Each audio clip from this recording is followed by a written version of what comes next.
Miles miles miles நீ நீ நல்லா இருக்கியா? நான் நல்லா தான் இருக்கேன். நீங்க பிஸியா இருக்கீங்கன்னா நான் இல்ல பிஸி எல்லாம் இல்ல, பேசலாம். உன்னை கூட்டிட்டு போக சீக்கிரமா வந்தேன். ஏன்னா உங்க மாமா. எனக்கு தெரியும்பா, ரொம்ப வருத்தப்பட்டேன். ஆமா, யார் பண்ணாங்கன்னு தெரியுமா? நான் ஒருத்தரை சந்தேகப்பட்டேன், ஆனா அவர் இல்லைன்னு புரிஞ்சுக்கிட்டேன். இது பாரு மைல்ஸ், உன் கதவு கிட்ட வந்து சொன்னதெல்லாம் வெறும் பேச்சு இல்ல.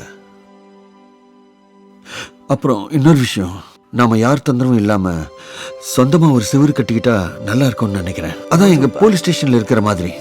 அப்புறம் நீ உன்னோட திறமையெல்லாம் இனி காட்டுறதுக்கு வசதியா இருக்கும். எனக்கு பேசவே வரல. சரி மைல்ஸ், மைல்ஸ் இருக்கியா? Come on man, cut it. Officer Spiderman, இது பாரு, அங்க கீழே சண்டை, அது நீ என்ன காப்பா. ஓகே,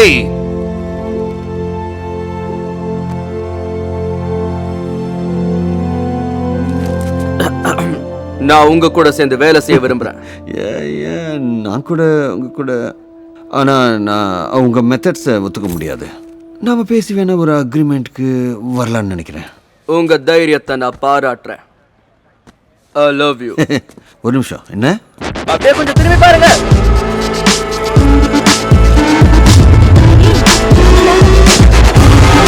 என்று உங்கள் நண்பர் ஸ்பைடர்மேன். Alright. இது என் கடமை. ஆமாங்க, நான் தான் புது ஸ்பைடர்மேன். வேணும்னு தான் அப்படி பண்ணேன். சரி, கடைசி ஒரு தடவை சொல்லிடுறேன். உண்மையாவே இது கடைசி தடவை தான். என் பேரு மைல்ஸ் மொராலஸ். என்னோட ரேடியோ ஆக்டிவ் ஸ்பைடர் கிடைச்சிடுச்சு. கடந்த 2 நாளாவே நான் தான் ஒரே ஒரு ஸ்பைடர்மேன்.